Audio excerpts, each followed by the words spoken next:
Previously on Raw Danger. I'm never gonna stop the rain by complaining because I'm free. Nothing's worrying me.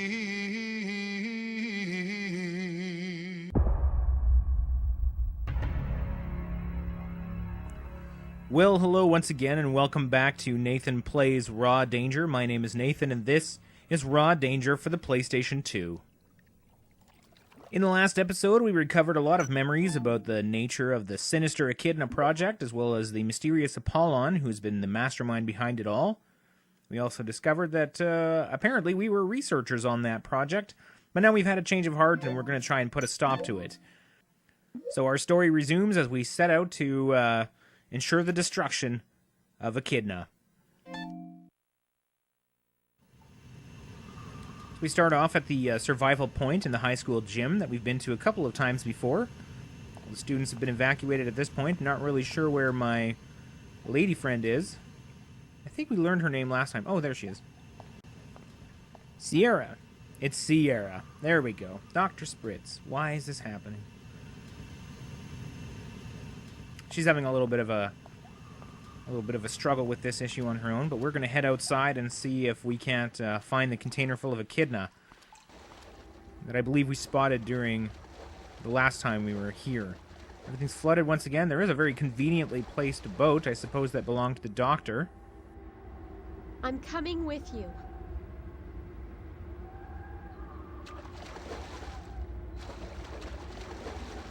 What? I need to fulfill David's wish. What are you talking about? I found this letter in his room when we were there.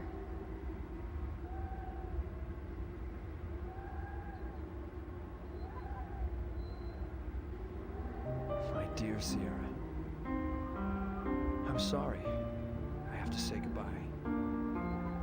I don't deserve to be with you. I was involved in a terrible research, and it caused death to innocent people. I've decided to take responsibility and prevent the loss of any more lives. My decision may be a threat to your life if you continue to be involved with me. Please, Sierra, forget about me. Find someone who deserves you. It's time for me to take responsibility for my actions. I pray for forgiveness, and I wish I was never involved with this project. Goodbye, Sierra.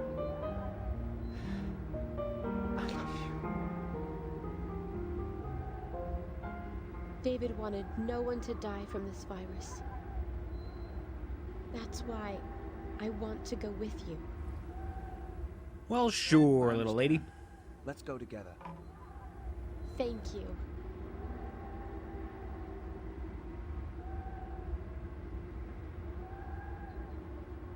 Look! The container! It's drifting away! No, I have to get it. So, the container starts trucking off on its own, and I head off in hot pursuit. We get another flood update screen. Flood warnings. As you can see, everything's pretty bad all around town. Parts of the business district submerged. Buildings are at high risk of collapsing. Evacuate. As we remember from the first chapter, things are going to turn very cold very soon as well, as they are starting to do. Visibility is quite poor. And now I get to drive the boat. As with every vehicle, or any time you're not just on foot, the boat controls really awkwardly. It also kind of has this hilarious instant on and off sort of thing. Anyway, there's the container. It has drifted here. Is there anything I can use to tie the container? Well, not to my knowledge. I don't really have any rope or anything on me, and so I suppose it was time to start driving around and try and find something of use. Like I said, the boat controls extremely awkwardly, and at least a portion of the time you're fighting the wind and the currents, which make things even more unwieldy. So I have to say up front, this part was a real slog. I mean, the dreary visuals, the constant wind, really not a ton of fun. Going on further ahead, I found this sort of a plaza area with some steps leading up to it. Looks like there's a survival point there, which is good because, as you can see, I'm soaking wet in the lower left, and I had just started turning very cold indeed. Once again, you can't get off here, but do you wish to get off? Well, sure. It's because I'm mashing on the button like crazy. So I headed up to that survival point there. Apparently, Sierra decides to just stay in the boat. I hope she's okay down there. Warm up real quick.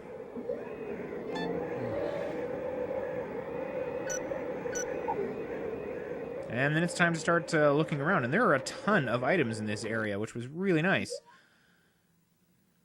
Some chicken broth that I declined because I've already had, I think, at least 2 foods in my backpack, or 1. And there's food everywhere, so there's really not a lot of need to hoard it. First aid kit, though, I will take that. As well as this heating pad, of course.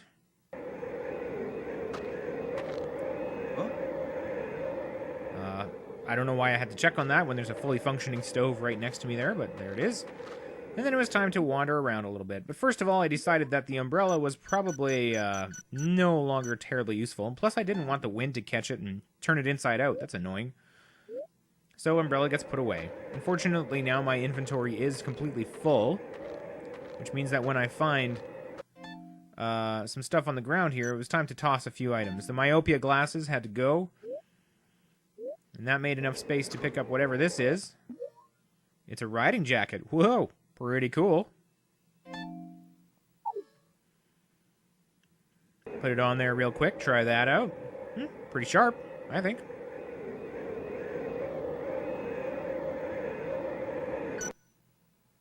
Then, of course, once again, my inventory is full, so I tossed a few other items that I guess were used for assembling, but I do have ores. I don't need to build any anymore. Hanging on to the stethoscope for, you know, old time's sake.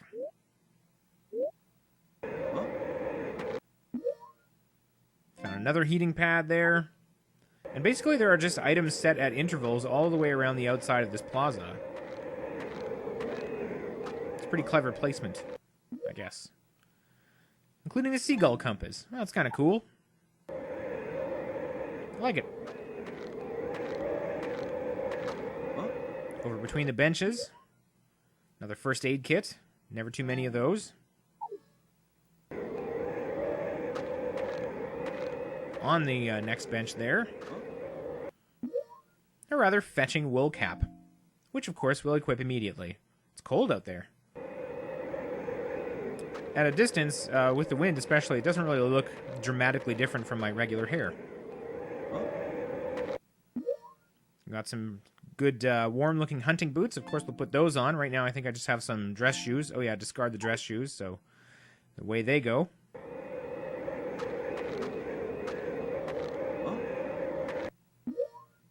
And a propane tank, which I mean, I don't have the cook stove with me, and I don't need to power up any heating, any survival points nearby, and so I just left that one where it was. Toward the center of the area, in this sort of monument, there's a new backpack, the large backpack, which I equipped immediately, of course. And as you can see, we've gone from just being up against the edge of weight limitations to having tons more space. Outstanding. Still was not able to discover any sort of a rope, though, or anything that I might use to tie up that container. I just wasn't really sure where they were going with that. On the other side of the monument there is another brand new compass. Usually you don't find them that close to each other. So having scoured that area, I felt satisfactorily. I decided to go driving around the rest of the available sort of zone here to see if I could see any other areas to land and look for something to tie up that container. I went a little bit too far in this direction, and it says this tunnel leads to the substation and kicks me back in the other way, which again is a pain because now I'm sort of fighting upstream against the wind and the currents, and it just controls extremely awkwardly and strangely. I wasted the next 10 minutes, as a matter of fact, just driving up and down the different areas here trying to discover where a rope or something would be. And it was a real slog, and finally it struck. The idea to try the city flag. The flag was there the whole time. So that's 10 minutes that I snipped out for you that you don't have to watch of me just endlessly boating around. Yeah, look at that. I can use the city flag to tie to the container. And things start to go all south on me right away. Some buildings collapsing back there. We're just going to get out of here as quickly as we can.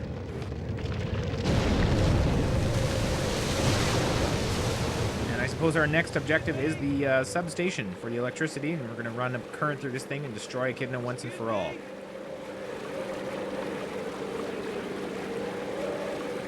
I was sort of angling toward that survival point there in order to maybe get one in before I left. But then things really started to get interesting. First of all, the helicopter. What's it doing? Flying around, I guess. What do helicopters do? They copter. Oh boy.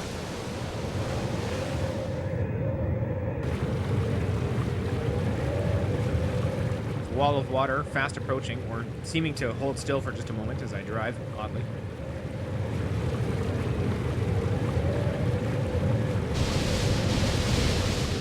You can imagine that the boat controls slightly more awkwardly with that thing in tow. Just made it.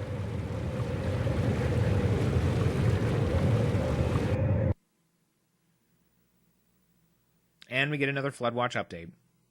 Severe flooding has caused a power outage throughout the city. Oh, no. How am I supposed to run electricity through Echidna if there's no power? I see it. That's the substation.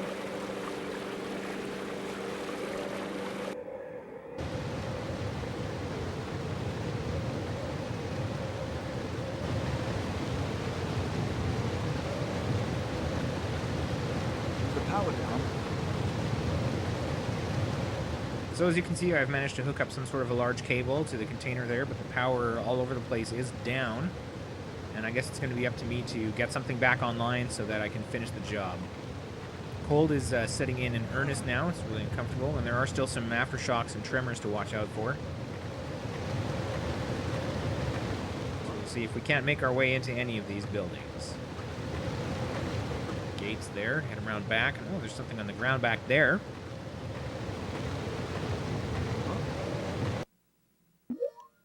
Well, it's a wicked pair of goggles. Let's throw those on.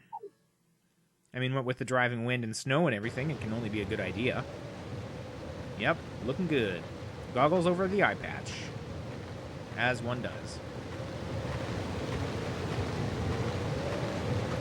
Well, fortunately, my search for a building to head into did not take too terribly long, as we found this one here. With a survival point inside. Very nice. Again, I'm not sure where Sierra has gotten off to during all of this. Either she's staying in the boat or something, but... Found some hot chocolate there. Well, that sounds delicious. Maybe we'll get to have that a little later. And this glowing green thing. Pop that open there. How hard can it be? Control panel for the substation. May be restored if I operate this control panel. Well, let's operate that then. Boop. And everything's fine. Sheesh. Makes you wonder why these utilities guys always get paid so much, right? I mean, how hard was that? Of course, on the other hand, I am like a highly educated research doctor man. Maybe that's a factor. Quick warm-up, even though I didn't need it, but as we've established, it acts as a sort of a quick save, and so if something happens, I don't have to do all those steps all over again. For instance, if this tries to crush me. But for once in the game, I finally managed to hit the ground in time and not get knocked over.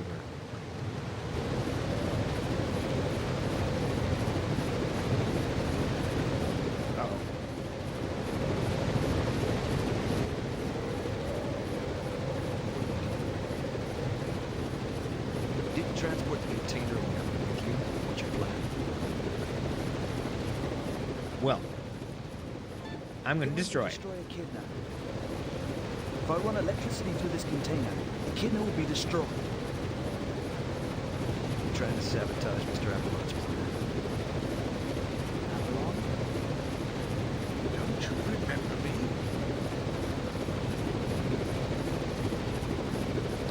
Oh.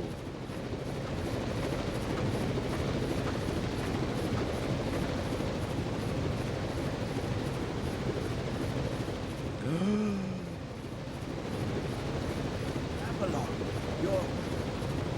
So I get a list of every character in the game to choose from, but we know who it is.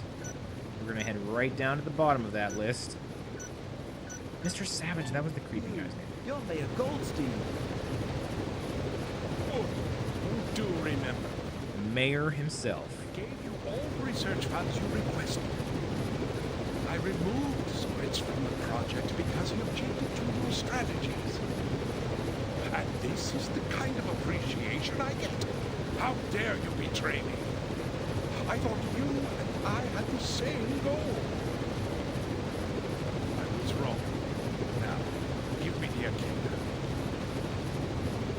Oh boy. A few options here. I can totally sell out and just turn it over to him. I have no choice. I can say yes sir, whatever. I can bargain for control of NorCal, but nope. Even if you kill me. How can someone be so intelligent and so foolish? Oh, well, I need Echidna back. I guess you died here. Oh. Whoa, okay, hang on. What are you going to do with the Echidna? Maybe if I can get him to monologue, I can buy some time. Throughout this damn city, what else would I do? It's my revenge against the people of Del Rey and the government. Do you have any idea where I was born and the Hell Cascade Village suffered? When I was a child, I watched so many die from some kind of disease. Such a slow, painful death. The government spread beyond belief. They decided to set fire to the village. Accident. I'll never forget the screams and stench of burning flesh. I promised myself I would avenge those who died in the fire. Make everyone feel my pain. It's time to sink. I understand and want to work with you. No, wait. Echidna.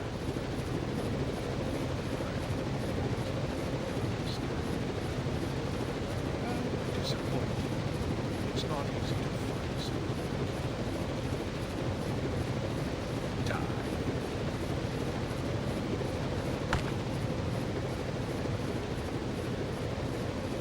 Prepare to carry out the containment. Take this gun.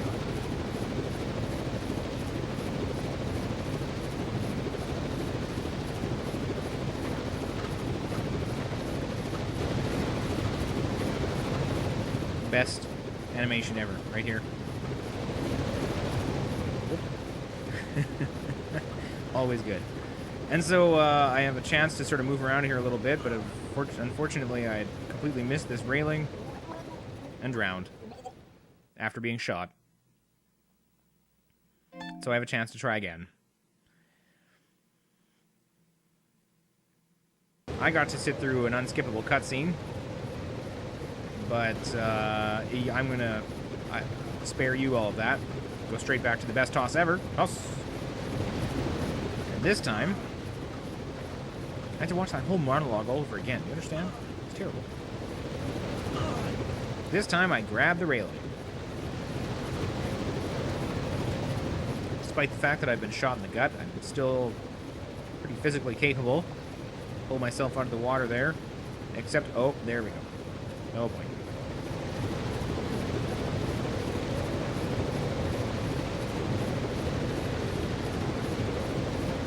So now I'm reduced to sort of pathetically crawling along here. With apparently just one arm dragging myself along. It's pretty impressive, actually. But I need to get to that switch. Before I do so, though, I took a quick moment to finish off my memories here. Head to the What is Apollon section, where I can combine everything. And remember that it's Mayor Goldstein, the mastermind. Who could have predicted? Beloved, wonderful Mayor Goldstein. On an insane quest for revenge. Anyway, back to crawling along here over this grating, which must be pretty terrible on your hands and knees there and stuff. I make it back to the mainland. And as you can see, Mayor Goldstein is on patrol. Not entirely sure what he's waiting for, but it looks like I have to take a chance and restore the power when he's not looking. A little bit of a stealth segment here once again. He's got sort of a peculiar walk, Mr. Goldstein. I'm not sure 100% how to describe it. But it is distinctive. While I'm waiting for him, I decided to apply a heating pad just because my hands must be terribly cold after dragging myself along like this. I understand that a heating pad when I'm shot in the gut might seem like I'm rearranging the deck chairs on the Titanic, but still. Now when his back is turned, I seize my chance to get across, flip the switch, or pull the lever, rather.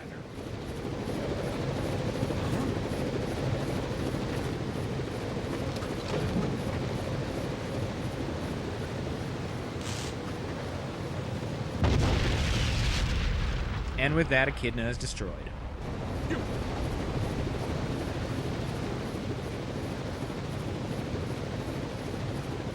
You son of a bitch!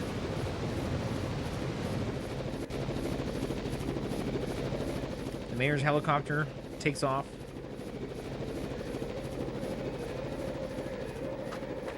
And things look pretty bad for Ivan. Sierra appears from somewhere. And we go to the epilogue. In fact, this is his journal, or her journal, rather. And it's a lengthy one, so settle in. David, who was recently murdered. I found out that he suffered from memory loss, perhaps amnesia. So I went to David's apartment, and then we went to his place. It seemed his memory was gradually coming back. He learned that he was a part of a research team. They developed the deadly virus, Echidna. He regretted what he had done. I did regret it, it's true. When he witnessed the power of Echidna,